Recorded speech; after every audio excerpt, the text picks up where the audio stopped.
Assalamu alaikum, bonjour chers internautes de la chaîne Devenir meilleur qu'hier. Bienvenue encore une fois dans votre émission C'est Motivation. Aujourd'hui nous allons faire l'analyse de l'épisode 9 de votre série préférée, Yon. Cet épisode ne sera pas trop long, il y a beaucoup d'enseignements, mais on va décider de le faire très rapidement, de manière très brève. Alors, vite fait, on voit que Abdel, la situation est plus ou moins en train d'évoluer entre lui et Elisa.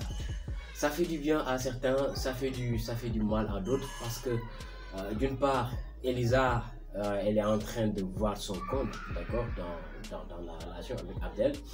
Elle est en train de voir que vraiment Abdel il aime bien, il est en train d'essayer de l'aider pour qu'elle avance dans ses projets et tout. Malheureusement, de l'autre côté, Abdel, il est en train de s'éloigner de sa femme et de sa famille, d'accord. On va dire que pour Elisa, il n'y a jamais de fumée sans feu. Okay. Elle est en train de bien profiter de la relation avec Abdel, mais la femme de Abdel, elle, trouve que Abdel est en train de s'éloigner d'elle et de sa famille, c'est-à-dire de leur fille, parce qu'on a remarqué que Abdel, à un moment donné, il était sorti avec Elisa pour aller lui faire un cadeau. Il lui a carrément acheté une caméra digitale, un appareil photo, et ça fait extrêmement de bien à Elisa. D'accord, mais pendant qu'ils étaient en train de se gambader en ville, d'accord, à manger, à grignoter des trucs et tout, Abdel a oublié littéralement qu'il devait aller récupérer sa fille à l'école. Et ça, c'est extrêmement grave. On ne peut pas vouloir aider quelqu'un au point d'oublier les priorités. Parce qu'un enfant qui traîne dans la rue, ça, c'est extrêmement grave. Malheureusement, c'est ce qu'Abdel il a fait. Et sa femme est complètement vénère contre elle, et j'ai bien aimé le fait que la femme lui dit un truc important. Elle lui a dit bala nit di la bal yo fexel nga ñëk bal sa bopp. Et ça, c'est quelque chose que peut-être les gens oublient. La dernière fois, je pense qu'on avait parlé un peu de la question du pardon, et ça revient ici parce que Abdel, comme il se sent fautif d'avoir fait en sorte que le grand frère d'Elisa soit parti en Occident et qu'il y soit resté, c'est-à-dire qu'il soit mort, disons-le tel que les choses se sont passées. Abdel se sent fautif de ça, et là il veut se racheter. Et il n'arrive pas en fait à se le pardonner lui-même. Et malheureusement, ce que sa femme lui dit, c'est que si toi-même tu ne parviens pas à te pardonner, ça va être très difficile pour que les autres puissent te pardonner, et ça c'est vrai. D'accord. Souvent on peut marcher avec des fardeaux, on se sent coupable de certaines actions qui se sont déroulées dans le passé. Malheureusement, si on ne parvient pas à faire table rase de cela, bon, c'est peut-être vrai qu'on ne peut pas forcément faire table rase du passé, mais très souvent il est facile de que je dois dire encore, il est bon de faire le deuil de son passé afin de pouvoir avancer, parce que sans ça on va être très lourd au présent et ça va être difficile d'avancer.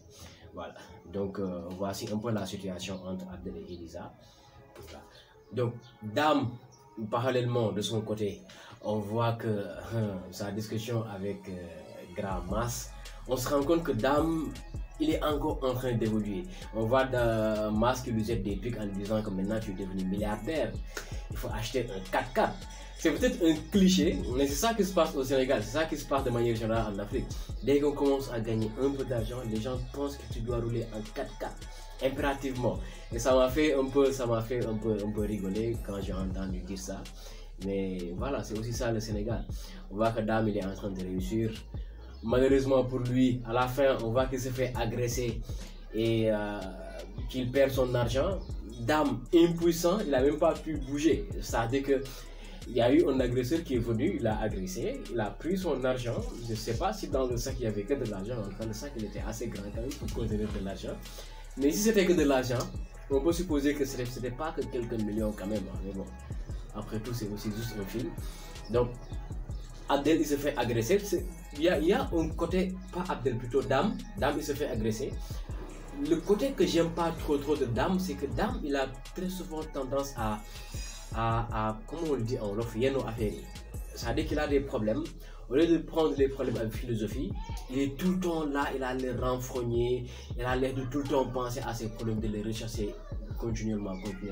Et ça, c'est pas trop avantageux quand on est entrepreneur. L'idée, c'est de se dire, oui, j'ai des problèmes, mais à l'impossible, nul n'est tenu. Tu as ton papa qui est malade, Tu ne peux pas l'aider parce que tu n'as pas assez d'argent pour le faire. Tu es en train de chercher de l'aide de gauche à droite, ça ne marche pas. Pas la peine d'en faire tout un plat. Okay?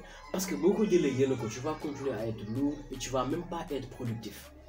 Et ça, c'est vrai. Donc, prendre les choses avec le plus de légèreté possible, c'est pas ne pas s'en soucier, mais c'est dire que c'est impossible pour le moment de le faire. Je suis en train de faire des efforts, mais ça ne marche pas. Ça va. Ok, je prends les choses avec philosophie et j'essaie de continuer d'avancer. Quand vient le moment de se relaxer un peu, voilà, de faire autre chose, je le fais aussi correctement. Quand vient le moment de travail, je travaille correctement pour pouvoir avancer. Quand ça ne marche pas, je me remets à Dieu et je me dis que ça ne marche pas pour le moment, peut-être que demain ça va marcher. Malheureusement, Dame, lui, il prend toujours les choses un peu voilà. On voit Dame rarement sourire. Et ça, à mon avis, quel que soit ce qui se passe dans la vie, quels que soient les problèmes qu'on a, il ne faut jamais oublier de sourire. Pour moi, ça, c'est extrêmement important. D'accord? On va passer à Solange. Solange qui est dans son petit coin, qui est en train de travailler. Ça marche. On a vu qu'elle a reçu la visite d'un investisseur potentiel. Et ça aussi, ça nous fait du bien. Après Dame d'un côté qui a commencé à réussir, on voit que de l'autre côté, Solange aussi est en train de réussir. Et ça, vraiment, bravo, ça fait du bien. Ok, ça nous prouve encore une fois que des solutions existent. D'accord? Et à force de persévérance, il y a toujours des opportunités qui vont se présenter. Et c'est là qu'il faut aussi rappeler une chose. C'est-à-dire que beaucoup d'entrepreneurs, ils vont se dire, j'ai un projet, je vais aller l'écrire, je vais aller le déposer après pour chercher un financement. Solange, elle n'a pas attendu ça. Elle a eu son projet et s'est débrouillée pour avoir le strict minimum pour aller lancer le projet. Et ce n'est qu'en cours de chemin que les investisseurs se pointent. Il faut qu'on se dise la vérité à un moment donné. Les investisseurs ne vont pas financer vos idées de projet. Ils vont financer des projets qui marchent déjà, des projets qui ont un potentiel. Parce qu'ils ont de l'argent et ils ont beau vous aimer vous, ils aiment encore plus leur argent. Donc ils vont pas vous laisser, ils vont pas vous donner leur argent juste parce qu'ils vous aiment ou parce qu'ils ont confiance en vous. Ils vont vous donner leur argent comme financement simplement parce qu'ils savent que s'ils mettent 10 millions, ça va leur rapporter minimum 20 millions. Et c'est ça la vérité. Donc toujours faire attention au fait qu'on a beau avoir des projets extraordinaires, tant qu'on ne se lève pas un matin et qu'on se dit on va aller commencer le projet ne va pas décoller tout seul. Et tant que le projet ne décolle pas, les investisseurs ne viendront pas. Solange, elle l'a compris et aujourd'hui voici le résultat. Elle a commencé, ça a commencé à donner du fruit et les gens commencent à venir pour lui proposer spontanément leur aide. Et c'est ça qui se passe. Quand ça marche, les gens viennent vers vous, les financeurs viennent vers vous. Vous n'aurez pas forcément besoin de vous lever chaque jour pour aller à la recherche de financement. Et après se mettre à dire que non, j'ai tout tenté, ça n'a pas marché, le gouvernement ne nous aide pas, les gens ne nous aident pas et tout, c'est pas toujours intéressant. D'accord? Et heureusement aussi que Solange, elle a toujours son ami Elisa, avec qui elle discute tout le temps. Quand ça marche, elles en parlent, d'accord? Il y a toujours l'oreille attentive de Elisa qui est là. J'aime bien sa façon d'écouter et tout.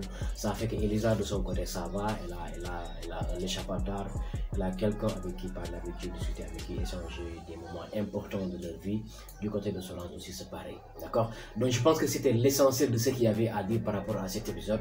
On espère que vous en avez tiré le maximum de renseignements possibles, d'enseignements possibles. Si vous avez appris quelque chose, dites-nous dans les commentaires. Qu'est-ce que vous avez aimé dans cet épisode? Qu'est-ce que vous n'avez pas aimé? D'accord? N'oubliez pas de vous abonner, de partager les vidéos avec vos amis et restez connectés. Activez la petite cloche de notification pour ne pas rater les prochaines vidéos. Merci beaucoup et à très bientôt.